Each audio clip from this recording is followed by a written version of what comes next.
Morning glory and evening grace, America. It's Hugh Hewitt. As I discussed yesterday and in the first hour today, the Republican National Committee has come down to two cities into which to hold the GOP convention in 2016.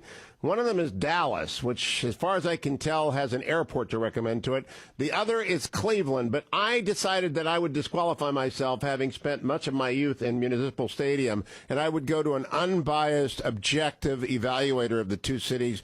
The governor of the great state of Ohio, John Kasich, joins me now. Governor Kasich, welcome back to the Hugh Hewitt Show. Perfect. I would be an unbiased. I think the people should hear what I have to say because I will speak in an unbiased way about Cleveland, Ohio. All right, so on this subject, why should the GOP come to Cleveland in 2016? Well, I mean, I don't know if anybody's heard, but it's like, you know, when you have a presidential election, I think they always say, well, how's Ohio going to go? Exactly. So I think that's number one. Number two, Ohio is a great place to demonstrate the philosophy and success of the Republican Party.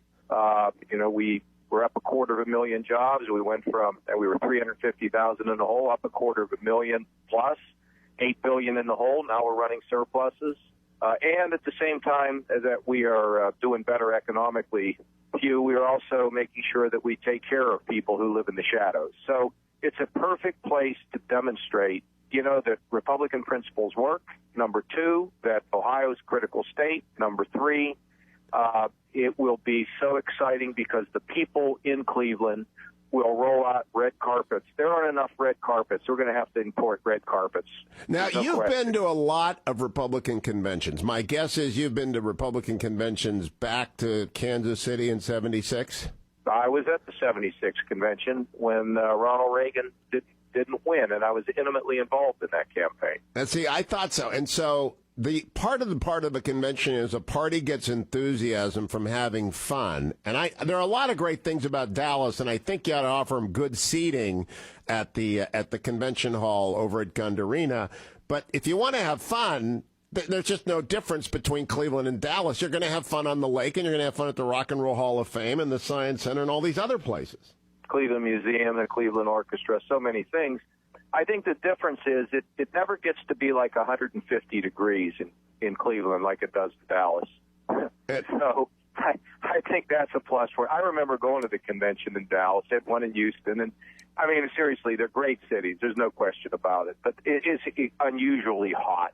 And, you know, the thing about Cleveland is that we will be in a situation where we will go and solve, you know, a lot of the typical problems that conventions have. Transportation, as you know, Hugh, it's always a problem. We're on top of all that.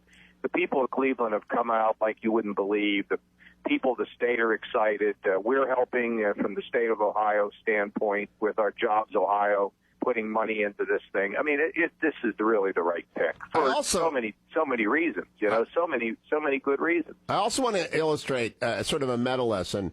You work well with the Democratic mayor of Cleveland. Now, they got their problems. They got a terrible school system, and you're helping them on the charter schools and stuff like that. But well, no, it's the biggest school reform in the country. Exactly. They are completely turning around the schools there, and Cleveland has been remade. I mean, it is a hustling, bustling, cool place to be.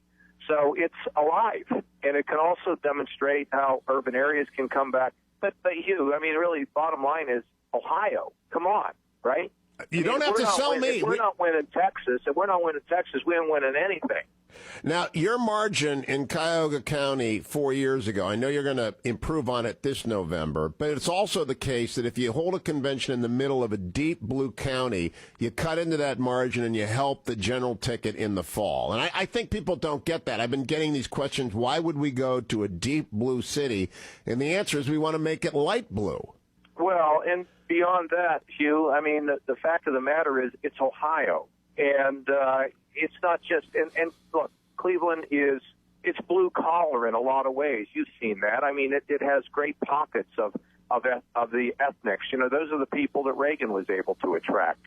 So, and look, we have significantly improved relations now in our state with the minority community. We work with them closely. And so I would just say that if you want to move the needle, if you want to go to a place that everybody's looking at 2:00 in the morning on election night, you go to Ohio. Yep.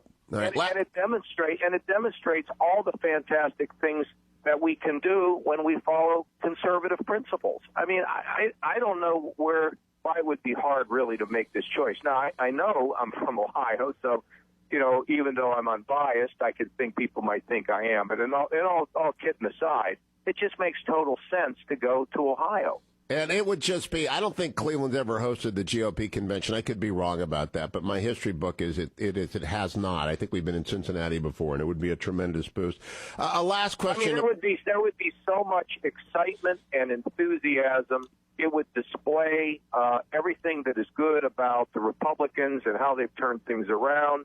And Cleveland will go crazy to welcome people, and all these things that you run into at a convention, those problems, will be on all of them. They got a beautiful convention center as well, and the progressive field. It would be wonderful to nominate a Republican presidential candidate who's going to win at Progressive Field. I love the irony of that. And we might even end up nominating the state's own governor, right? That's possible. I'm having trouble hearing you. You're breaking up. John Kasich, always a pleasure. Thanks for joining us, Governor. Good to talk to you. Be well.